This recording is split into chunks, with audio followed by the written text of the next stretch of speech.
Good morning, everyone.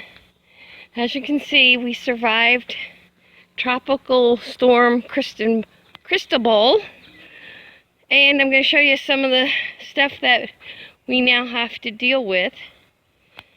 We're being serenaded by frogs like you wouldn't believe. Right after the first round of rains, the frogs were going absolutely nuts here. You could barely hear you talk to each other because the frogs were singing so much. Here's some of the flooding. Now, last night this was even higher. It goes all the way back through these trees right here. And this was designated for a future buck pen, permanent buck pen. But it's one of those things they tell you, watch your property and what happens during storms and where the water sits and where the water lays before you put your livestock there. This is a prime example of why you do that. Now, we did know this is a potential flood area because we dealt with that right after we moved up here. It's full all the way back through. Here's my driveway. This is the lowest spot of the driveway. It's flooded all through here. And guys, I've actually seen this whole area all the way back through here. I got my picking basket because I got to go pick green beans. But this whole area here has been underwater. So this is some mild flooding. Last night this was a lot deeper though, because we actually went to dinner with my daughter and we came through here and it was a lot deeper. So that's some of it. I'm going to show you another section. My doe's pen is wet. There's one big puddle behind their sheds, but they're not flooded. Not so lucky on my buck area.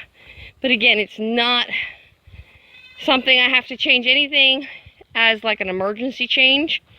But it's definitely something we're going to be watching. And we were talking about moving their shed. And I'll explain why here in a minute. We're almost there. I'm moving slow, guys.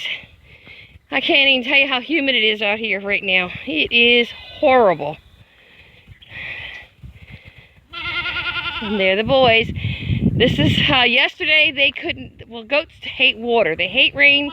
Anything to do with rain or water, they won't be out. So they literally stayed in that little shed all day yesterday. We did get some pine shavings. We got a couple bundles of it. We went out specifically to get it during the tropical storm. So we could give them dry bedding as much as they need, as often as we need. So we definitely have done that. So they were in dry bedding all night last night. I'm getting winded. This humidity is killing me. I don't know how much you can see here.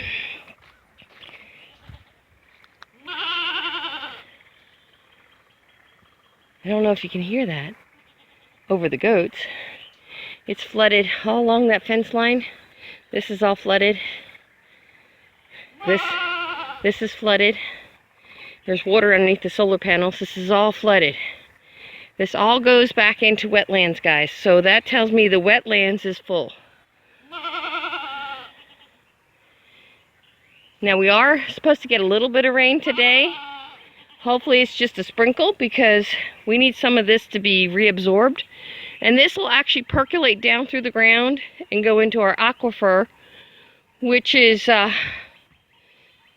where all the water in this area stores, is in the aquifer.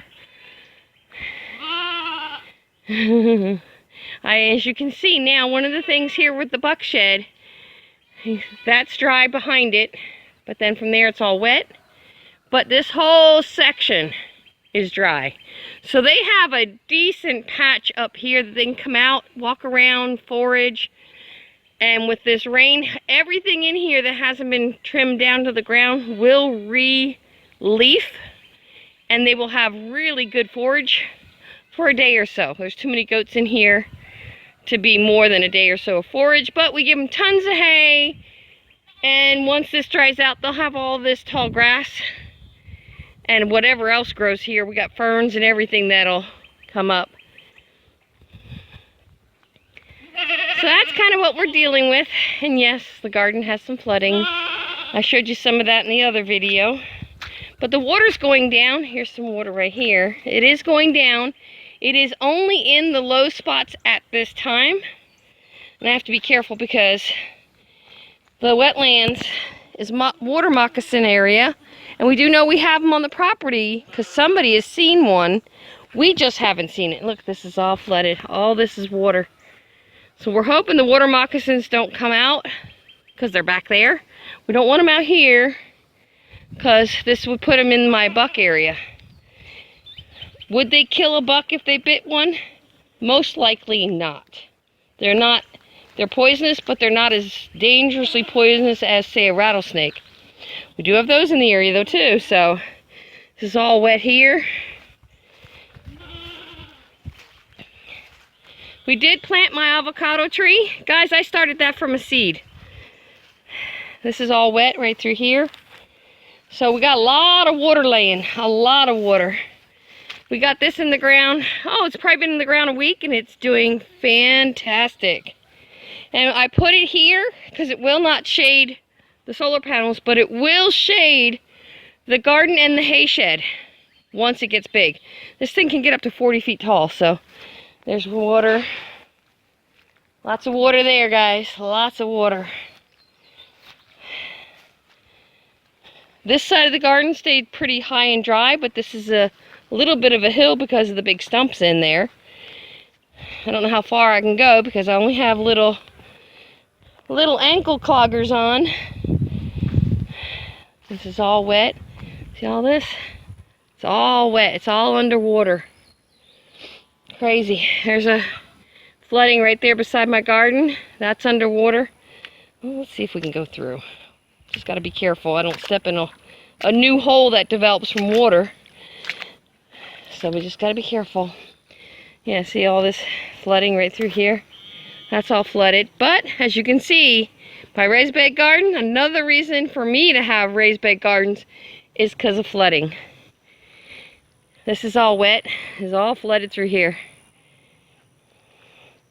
One good thing about all this rain, it soaks my goat bedding, the old goat bedding here, and this will compost even faster.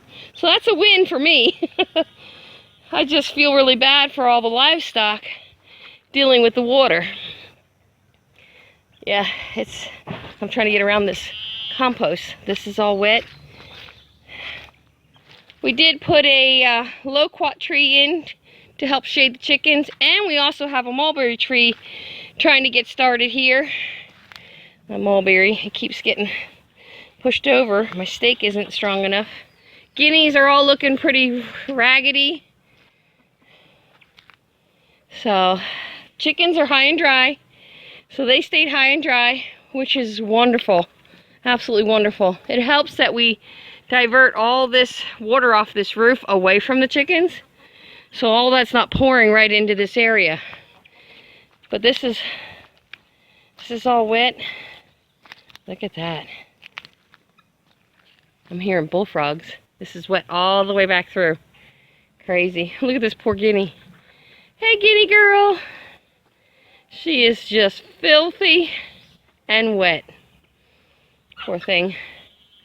Poor thing. That's it, guys.